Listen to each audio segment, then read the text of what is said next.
സുഹൃത്തുക്കളെ, ഇന്നത്തെ വിഷയം വളരെ സങ്കീർണമായ ഒരു ജിയോ പൊളിറ്റിക്കൽ ഡെവലപ്മെൻ്റ് ആണ്. പുടിന് ശേഷമുള്ള റഷ്യയ്ക്കായിട്ട് ചൈന ഒരുങ്ങുന്നുവോ? ഇന്ത്യയെ എങ്ങനെ ബാധിക്കും? ഒരു കാലത്ത് ചൈനീസ് പ്രസിഡന്റ് ഷീ ജിൻപിങ് തൻ്റെ മാതൃകയായിട്ട് കണ്ടിരുന്ന നേതാവായിരുന്നു വ്ളാഡിമിർ പുടിൻ. പാശ്ചാത്യ രാജ്യങ്ങളെ വെല്ലുവിളിക്കുന്ന ശക്തനായ ഭരണാധികാരി, റഷ്യയുടെ നഷ്ടപ്പെട്ട പ്രതാപം തിരികെ കൊണ്ടുവന്ന നേതാവ്, അമേരിക്കൻ ആധിപത്യത്തിനെതിരെ ഉറച്ചു നിന്ന വ്യക്തി, ഇങ്ങനെയായിരുന്നു ചൈന പുടിനെ അവതരിപ്പിച്ചിരുന്നത്. എന്നാൽ ഇന്ന് ആ ബന്ധത്തിലെ ശക്തി സമവാക്യം മാറിയിരിക്കുകയാണ്. പുടിൻ സിയുടെ റോൾ മോഡൽ ആയിരുന്നു, പക്ഷേ ഇപ്പോഴൊരു ജൂനിയർ പാർട്ട്ണർ ആണ് എന്ന തലക്കെട്ടിൽ വാൾസ്ട്രീറ്റ് ജേർണൽ പ്രസിദ്ധീകരിച്ച് റിപ്പോർട്ട് പറയുന്നത് യുക്രൈൻ യുദ്ധവും പാശ്ചാത്യ ഉപരോധങ്ങളും റഷ്യയെ സാമ്പത്തികമായിട്ട് ചൈനയെ കൂടുതൽ ആശ്രയിക്കുന്ന രാജ്യമായിട്ട് മാറ്റി എന്നാണ്. അതിലും പ്രധാനമായിട്ട് പുടിന് ശേഷമുള്ള റഷ്യയിലും സ്വന്തം സ്വാധീനം നിലനിർത്തുന്നതിനായിട്ട് ചൈന ഇപ്പം തന്നെ റഷ്യൻ ഭരണകൂടത്തിലെ വിവിധ ശക്തി കേന്ദ്രങ്ങളുമായിട്ട് ബന്ധം വളർത്തുകയാണെന്നും റിപ്പോർട്ട് പറയുന്നുണ്ട്. പുടിൻ എത്ര കാലം അധികാരത്തിൽ തുടർന്നാലും ഒരിക്കൽ നേതൃത്വം മാറുമ്പോൾ റഷ്യയിലെ പുതിയ ഭരണകൂടവുമായിട്ട് ചൈനയ്ക്ക് പ്രശ്നമുണ്ടാകാതിരിക്കാനായിട്ട് ബീജിംഗ് ഇപ്പോൾ തന്നെ തയ്യാറെടുക്കുന്നു എന്നതാണ് റിപ്പോർട്ടിൻ്റെ യഥാർത്ഥ ആശയം. നമസ്കാരം സുഹൃത്തുക്കളെ, രഘുനാഥ് ചൈതന്യ ഡിഫൻസ് ആൻഡ് ജിയോ പൊളിറ്റിക്സിൻ്റെ വളരെ എക്സൈറ്റിംഗ് ആയിട്ടുള്ള ഒരു ജിയോ പൊളിറ്റിക്കൽ വിഷയത്തിലേക്ക് സ്വാഗതം. റഷ്യ ചൈന ബന്ധത്തിൻ്റെ ഏറ്റവും ശക്തമായ അടിത്തറ പുടിനും ഷീ ജിൻപിങ്ങും തമ്മിലുള്ള വ്യക്തിപരമായ ബന്ധമാണ്. ഇരുവരും അമേരിക്കയുടെ ആഗോള ആധിപത്യത്തെ എതിർക്കുന്നു. പാശ്ചാത്യ രാജ്യങ്ങളുടെ ജനാധിപത്യം, മനുഷ്യാവകാശം, ഭരണപരിഷ്കാരം തുടങ്ങിയ ആവശ്യങ്ങളെ സ്വന്തം ഭരണകൂടത്തിനെതിരായ ഇടപെടലുകളായിട്ട് കാണുന്നു. എന്നാൽ ഒരു രാജ്യത്തിൻ്റെ മുഴുവൻ വിദേശ നയവും ഒരൊറ്റ നേതാവിനെ ആശ്രയിച്ച് മുന്നോട്ട് കൊണ്ടുപോകുന്നത് അപകടകരമാണെന്ന് ചൈനയ്ക്കറിയാം. അതുകൊണ്ടാണ് പുടിനുമായിട്ടുള്ള ബന്ധത്തിന് പുറമെ റഷ്യയിലെ മന്ത്രിമാർ, പ്രാദേശിക ഭരണാധികാരികൾ, സുരക്ഷാ സംവിധാനത്തിലെ ഉദ്യോഗസ്ഥർ, വ്യവസായ പ്രമുഖർ, ഊർജ കമ്പനികൾ, പുതുതലമുറയിലെ രാഷ്ട്രീയ നേതാക്കൾ എന്നിവരുമായിട്ട് ചൈന ബന്ധം വികസിപ്പിക്കുന്നത്. വാൾസ്ട്രീറ്റ് ജേർണൽ റിപ്പോർട്ട് അനുസരിച്ച് ഇത് പുടിന് ശേഷമുള്ള ഏതൊരു നേതൃത്വത്തിലും ചൈനയുടെ സ്വാധീനം സംരക്ഷിക്കാനുള്ള ശ്രമമാണ്. നാളെ റഷ്യയുടെ നേതാവായിട്ട് ആരെത്തിയാലും ബീജിംഗുമായിട്ടുള്ള ബന്ധം തുടരണം. റഷ്യയുടെ വിദേശ നയത്തിലെ പാശ്ചാത്യ രാജ്യങ്ങളെക്കാൾ ചൈനയ്ക്ക് മുൻഗണന ലഭിക്കണം. ചൈനീസ് കമ്പനികൾക്കും ബാങ്കുകൾക്കും ഊർജ്ജ പദ്ധതികൾക്കും റഷ്യയിലെ പ്രവേശനം നഷ്ടപ്പെടരുത്. ഇതാണ് ബീജിംഗിൻ്റെ ദീർഘകാല ലക്ഷ്യം. 2022 മുമ്പ് റഷ്യയും ചൈനയും തമ്മിലുള്ള ബന്ധം ഏറെക്കുറെ തുല്യ ശക്തികളുടെ പങ്കാളിത്തമായിട്ടാണ് അവതരിപ്പിക്കപ്പെട്ടിരുന്നത്. റഷ്യയ്ക്ക് വലിയ സൈനിക ശക്തിയും ആണവായുധ ശേഖരവും ഊർജ്ജ സമ്പത്തും ഉണ്ടായിരുന്നു. ചൈനയ്ക്ക് ലോകത്തിലെ രണ്ടാമത്തെ വലിയ സമ്പദ് വ്യവസ്ഥയും ശക്തമായ നിർമ്മാണ വ്യവസായവും ആഗോള വ്യാപാര ശൃംഖലയും ഉണ്ടായിരുന്നു. പക്ഷേ യുക്രൈൻ യുദ്ധത്തിന് ശേഷം റഷ്യയുടെ പാശ്ചാത്യ വിപണികളിലേക്കുള്ള പ്രവേശനം കുറഞ്ഞു. നിരവധി പാശ്ചാത്യ കമ്പനികൾ റഷ്യയിൽ നിന്ന് പിന്മാറി. ബാങ്കിങ്, സാങ്കേതികവിദ്യ, യന്ത്രോപകരണങ്ങൾ, വാഹനങ്ങൾ തുടങ്ങിയ മേഖലകളിൽ റഷ്യയ്ക്ക് പുതിയ വിതരണക്കാരെ കണ്ടെത്തേണ്ടതായിട്ട് വന്നു. ആ വിടവ് വലിയ തോതിൽ നികത്തിയത് ചൈനയാണ്. ചൈനീസ് കാറുകൾ റഷ്യൻ വിപണിയിൽ പ്രധാന സ്ഥാനം നേടി. ഇപ്പോൾ റഷ്യയിൽ കൂടുതൽ വിൽക്കപ്പെടുന്ന ഇലക്ട്രിക്, ഹൈബ്രിഡ് വാഹന ബ്രാൻഡുകളിൽ പലതും ചൈനീസ് കമ്പനികളുടേതാണ്. ചില റഷ്യൻ ബ്രാൻഡുകൾ പോലും ചൈനീസ് കമ്പനികൾ നൽകുന്ന അസംബ്ലി കിറ്റുകൾ ഉപയോഗിച്ചാണ് വാഹനങ്ങൾ നിർമ്മിക്കുന്നത്.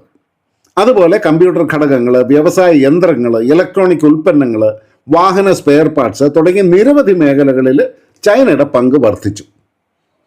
റഷ്യയും ചൈനയും തമ്മിലുള്ള വ്യാപാരം 2024 റെക്കോർഡ് നിലയിലെത്തിയിരുന്നു. 2025 വ്യാപാരം കുറച്ച് താഴ്ന്നെങ്കിലും ഏകദേശം $234 ബില്യൺ വ്യാപാരം ഇരു രാജ്യങ്ങളും നടത്തി. അതുകൊണ്ട് റഷ്യ പൂർണ്ണമായിട്ടും ചൈനയുടെ നിയന്ത്രണത്തിലായി എന്ന് പറയുന്നത് ശരിയല്ല. പക്ഷേ ചൈനയെ നഷ്ടപ്പെടുത്താൻ റഷ്യയ്ക്ക് കഴിയാത്ത സാഹചര്യം രൂപപ്പെട്ടിരിക്കുന്നു എന്നത് യാഥാർത്ഥ്യമാണ്. റഷ്യയും ചൈനയും തമ്മിലുള്ള പുതിയ ശക്തി സമവാക്യം ഏറ്റവും വ്യക്തമായിട്ട് കാണുന്നത് power of Siberia 2 gas pipe line പദ്ധതിയിലാണ്. റഷ്യയിലെ യമാൽ ഗ്യാസ് മേഖലയിൽ നിന്ന് മംഗോളിയ വഴി ചൈനയിലേക്ക് ഗ്യാസ് എത്തിക്കുന്ന ഏകദേശം 2600 കിലോമീറ്റർ നീളമുള്ള പദ്ധതിയാണിത്. പ്രതിവർഷം ഏകദേശം 50 ബില്യൺ ക്യൂബിക് മീറ്റർ ഗ്യാസ് ചൈനയിലേക്ക് എത്തിക്കാനാണ് ലക്ഷ്യം. യൂറോപ്പിലേക്കുള്ള റഷ്യൻ ഗ്യാസ് കയറ്റുമതി കുറഞ്ഞ സാഹചര്യത്തിൽ ഈ പദ്ധതി മോസ്കോയ്ക്ക് വളരെ പ്രധാനമാണ്. എന്നാൽ ചൈനയ്ക്ക് അത്രയും വലിയ അത്യാവശ്യമില്ല. ചൈനയ്ക്ക് മധ്യേഷ്യയിൽ നിന്നുള്ള പൈപ്പ് ലൈനുകളുണ്ട്, കടൽ മാർഗം ലഭിക്കുന്ന LNG ഉണ്ട്, ആഭ്യന്തര കൽക്കരി, ഗ്യാസ്, ആണവോർജം, റിന്യൂവബിൾ എനർജി ഇതെല്ലാം ഉണ്ട്. അതുകൊണ്ട് ചൈനയ്ക്ക് റഷ്യയോട് കടുത്ത വില പേശലും നടത്താം. 2026 മേയിൽ പുടിൻ്റെ ചൈന സന്ദർശനത്തിന് ശേഷം പദ്ധതിയിൽ ഒരു ധാരണയുണ്ടായതായിട്ട് ക്രെംലിൻ അവകാശപ്പെട്ടെങ്കിലും ഗ്യാസിൻ്റെ വില ഉൾപ്പെടെയുള്ള നിർണായക കാര്യങ്ങളിൽ അന്തിമ കരാർ ഉണ്ടായിട്ടില്ലെന്നാണ് റോയിറ്റേഴ്സ് റിപ്പോർട്ട് ചെയ്യുന്നത്. ചൈനയുടെ നിലപാട് വളരെ ലളിതമാണ്. റഷ്യയ്ക്ക് ഗ്യാസ് വിൽക്കേണ്ടത് അത്യാവശ്യമാണ്, പക്ഷേ ചൈനയ്ക്ക് ആ ഗ്യാസ് ഉടൻ വാങ്ങേണ്ട നിർബന്ധമില്ല. അതുകൊണ്ട് വില നിശ്ചയിക്കുന്നത് ശക്തനായ വാങ്ങുന്നവനാണ്. അപ്പോൾ നമുക്കിതിലെ കാതലായ ചോദ്യത്തിലേക്ക് വരാം. റഷ്യ ശരിക്കും ചൈനയുടെ ജൂനിയർ പാർട്ട്ണർ ആണോ എന്ന്. സാമ്പത്തികമായിട്ട് നോക്കുമ്പോൾ ചൈനയാണ് ഇപ്പോൾ ശക്തനായ പങ്കാളി. ചൈനയുടെ സമ്പദ് വ്യവസ്ഥ റഷ്യയുടേതിനേക്കാളും വളരെ വലുതാണ്. റഷ്യയ്ക്ക് ചൈനീസ് വിപണിയും ഉൽപ്പന്നങ്ങളും ബാങ്കിങ് മാർഗങ്ങളും എല്ലാം അത്യാവശ്യമാണ്. എന്നാൽ റഷ്യയ്ക്ക് ലോകത്തിലെ ഏറ്റവും വലിയ ആണവായുധ ശേഖരങ്ങളിൽ ഒന്നുണ്ട്. ഐക്യരാഷ്ട്ര സുരക്ഷാ സമിതിയിൽ വീറ്റോ അധികാരമുണ്ട്.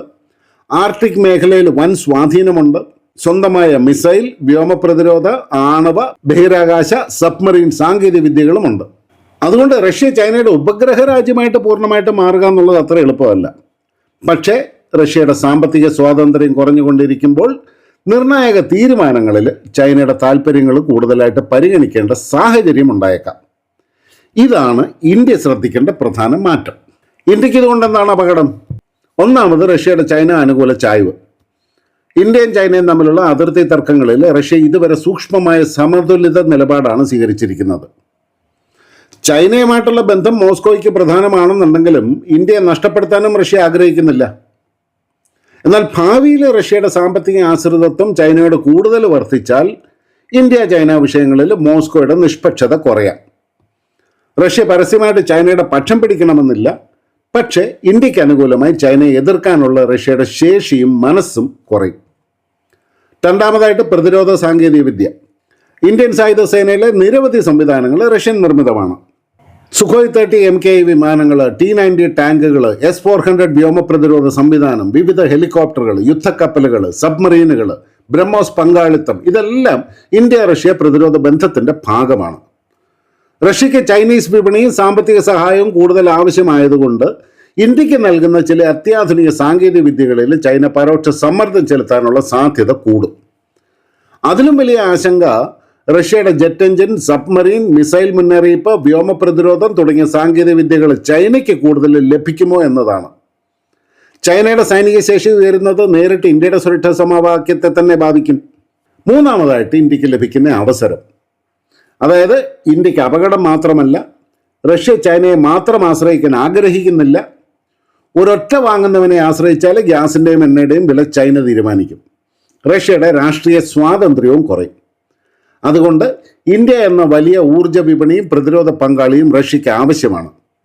റഷ്യൻ എണ്ണ, ഗ്യാസ്, ആർട്ടിക് പദ്ധതികൾ, ആണവോർജ്ജം, സ്പെയർ പാർട്ട് നിർമ്മാണം തുടങ്ങിയ മേഖലകളിൽ കൂടുതൽ അനുകൂല കരാറുകൾ നേടാനായിട്ട് ഇന്ത്യക്ക് അവസരം ലഭിക്കാം. ചൈനയുടെ സ്വാധീനം ബാലൻസ് ചെയ്യാൻ ഇന്ത്യയുമായിട്ടുള്ള ബന്ധം ശക്തമാക്കേണ്ടത് റഷ്യയുടെയും കൂടി ആവശ്യമാണ്. അപ്പോൾ ഇന്ത്യ എന്ത് ചെയ്യാൻ സാധ്യതയുണ്ട്? ആദ്യമായിട്ട് പുടിനുമായിട്ടുള്ള വ്യക്തിപരമായ ബന്ധത്തിൽ മാത്രം ഇന്ത്യ റഷ്യ ബന്ധം ഒതുക്കാതിരിക്കുക. റഷ്യയിലെ മന്ത്രാലയങ്ങൾ, പ്രതിരോധ വ്യവസായ സ്ഥാപനങ്ങൾ, ഊർജ്ജ കമ്പനികൾ, പ്രാദേശിക ഭരണകൂടങ്ങൾ, പുതുതലമുറ രാഷ്ട്രീയ നേതൃത്വം എന്നിവരുമായിട്ട് ഇന്ത്യ ബന്ധം ശക്തമാക്കാൻ സാധ്യതയുണ്ട്. ചൈന ചെയ്യുന്നത് പോലെ ഇന്ത്യയും പുടിന് ശേഷമുള്ള റഷ്യയെക്കുറിച്ച് ഇപ്പം തന്നെ ചിന്തിക്കണം. രണ്ടാമതായിട്ട് റഷ്യൻ ആയുധങ്ങളുടെ സ്പെയർ പാർട്ടുകൾ, അറ്റകുറ്റപ്പണി, നവീകരണം എന്നിവ ഇന്ത്യയിൽ തന്നെ നടത്താനുള്ള ശ്രമം വേഗത്തിലാക്കും. മൂന്നാമതായിട്ട് റഷ്യയുമായിട്ടുള്ള ബന്ധം തുടരുന്നതിനൊപ്പം ഫ്രാൻസ്, അമേരിക്ക, ഇസ്രായേൽ, ജപ്പാൻ തുടങ്ങിയ രാജ്യങ്ങളുമായിട്ടുള്ള പ്രതിരോധ പങ്കാളിത്തവും സ്വദേശീവൽക്കരണവും ഇന്ത്യ വർദ്ധിപ്പിക്കും. ഇത് റഷ്യയെ ഉപേക്ഷിക്കുന്നതല്ല, ഏതെങ്കിലും ഒരു വിദേശ രാജ്യത്തെ അമിതമായിട്ട് ആശ്രയിക്കാതിരിക്കാനുള്ള തന്ത്രമാണ്. സുഹൃത്തുക്കളെ, വാൾസ്ട്രീറ്റ് ജേർണൽ റിപ്പോർട്ടിൻ്റെ യഥാർത്ഥ സന്ദേശം പുടിൻ്റെ മരണമല്ല, പുടിൻ്റെ അധികാര കൈമാറ്റവുമല്ല, റഷ്യ ചൈന ബന്ധത്തിലെ മാറുന്ന ശക്തി സമവാക്യമാണ്. അതേസമയം പുടിന് ശേഷമുള്ള റഷ്യയിലും സ്വന്തം സ്വാധീനം സുരക്ഷിതമാക്കാൻ ചൈന വിവിധ തലങ്ങളിൽ ബന്ധം വികസിപ്പിക്കുന്നു. ചൈന ശക്തനായ പങ്കാളിയും റഷ്യ കൂടുതൽ ആശ്രിതനായ പങ്കാളിയുമായി മാറുന്ന പ്രവണത വ്യക്തമാണ്. ഇന്ത്യക്ക് പഴയ ഇന്ത്യ റഷ്യ സൗഹൃദത്തിൽ വിശ്വാസമുണ്ടാകണം. പക്ഷേ ആ സൗഹൃദം എന്നും പഴയ രൂപത്തിൽ തന്നെ തുടരുമെന്ന് കരുതി നിശ്ചിന്തരാകാനും പാടില്ല. ചൈന പുടിന് ശേഷമുള്ള റഷ്യക്കായിട്ട് തയ്യാറെടുക്കുന്നുണ്ടെങ്കിൽ ഇന്ത്യയും അതിനായിട്ട് തയ്യാറെടുക്കണം. കാരണം ജിയോ പൊളിറ്റിക്സിൽ വ്യക്തികൾ മാറും, ഭരണകൂടങ്ങൾ മാറും, സൗഹൃദങ്ങളുടെ ശക്തി സമവാക്യവും മാറും. എന്നാൽ രാജ്യത്തിൻ്റെ താല്പര്യങ്ങൾ സംരക്ഷിക്കാനുള്ള തയ്യാറെടുപ്പ് ഒരിക്കലും അവസാനിക്കരുത്. സുഹൃത്തുക്കളെ, വീഡിയോ ഇഷ്ടപ്പെട്ടു എന്ന് കരുതുന്നു. വീണ്ടും മറ്റൊരു വിഷയമായിട്ട് നമുക്ക് കണ്ടുമുട്ടാം. നന്ദി, നമസ്കാരം, ജയ് ഹിന്ദ്, ഭാരത് മാതാ കി ജയ്.